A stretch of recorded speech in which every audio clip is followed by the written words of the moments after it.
आतंकी संगठन जैश ए मोहम्मद की तरफ से भारत में बड़े हमले की साजिश रची गई है, जिसे लेकर खुफिया एजेंसियों ने आगाह कर दिया है। खुफिया एजेंसियों ने चेतावनी दी है कि 14 फरवरी से पहले जैश ए मोहम्मद भारत में 2 आतंकी समूहों की घुसपैठ कराने की योजना बना रहा है। जैश के 2 ग्रुप्स को जम्मू के कठुआ, सांबा जिलों के सामने स्थित जफरवाल क्षेत्र के फॉरवर्ड लॉन्च पैड पर भेजा गया है। अंतर्राष्ट्रीय सीमा इंटरनेशनल बॉर्डर के करीब जैश के तकरीबन 8 आतंकवादी देखे गए।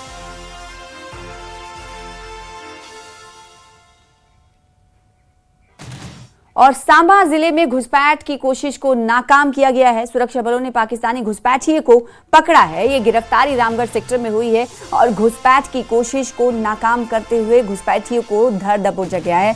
पाकिस्तानी घुसपैठिया है, इसका नाम क्या है और ये किस मकसद के तहत इस ओर आने की कोशिश कर रहा था, इसकी जानकारी का इंतजार है, तमाम तफसीलात का इंतजार है। और ये देखिए रात की वो तस्वीर है जब सरहद पर ड्यूटी किस तरीके से सुरक्षा बल करते हुए नजर आ रहे हैं।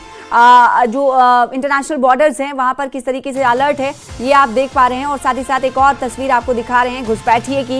ये वही घुसपैठिया है जिसे धर दबोचा गया है सुरक्षा बलों की तरफ से। तो चौकस सुरक्षा बलों की तरफ से इन्फिल्ट्रेशन को नाकाम करने की हर कोशिश की जा रही है और इसी कड़ी में इस घुसपैठिए को, इस इन्फिल्ट्रेटर्स को जो कि पाकिस्तानी बताया जा रहा है, इसे गिरफ्तार कर लिया गया है और जांच एजेंसियां इससे पूछताछ कर रही हैं।